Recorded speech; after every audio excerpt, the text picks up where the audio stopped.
Muito boa noite. Não sei aonde o lugar que você está assistindo esse vídeo, mas aonde você estiver, que a mão do Eterno Deus possa te abençoar, possa te guardar.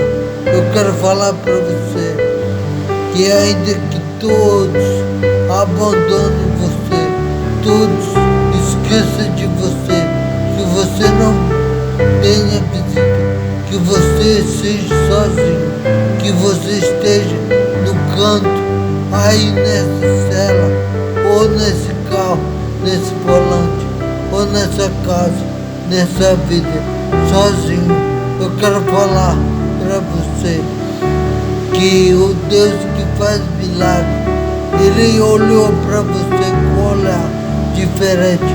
Como assim Ele olhou para mim? Faça essa pergunta, que eu vou te responder agora. Ele olhou para você e sabe o tamanho da tua dificuldade. E sabe que você não consegue vencer, que você não consegue sozinho nada, mas Ele está aqui para te ajudar, para te abençoar, para mudar a tua história, para mudar teu cativeiro. Deus vai mudar a tua história, Deus vai mudar teu cativeiro. Você crê? Se você crê, se você quer que Ele mude a tua história, então aceite Ele como único, suficiente Salvador da sua vida, pois Ele ainda faz milagre. E a partir do momento que você confessar a Ele, Ele não precisa ser só na igreja. Se você estiver no quarto ou se você estiver na cela, ajoelhe aí e fale com esse vídeo que você está assistindo.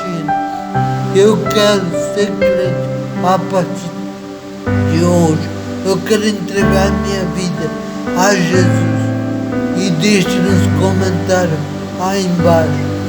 Deixa eu aceitar Jesus como meu Salvador.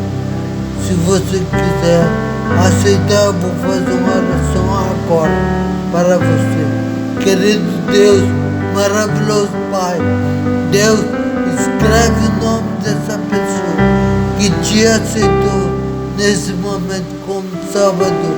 Escreve o nome dele no livro da vida, Pai, para quando for arrebatamento, ele ser chamado, ela ser chamada para o céu. Amém. A paz do Senhor, meu irmão. A paz do seu meu irmão. Fique com Deus. Que Deus te abençoe.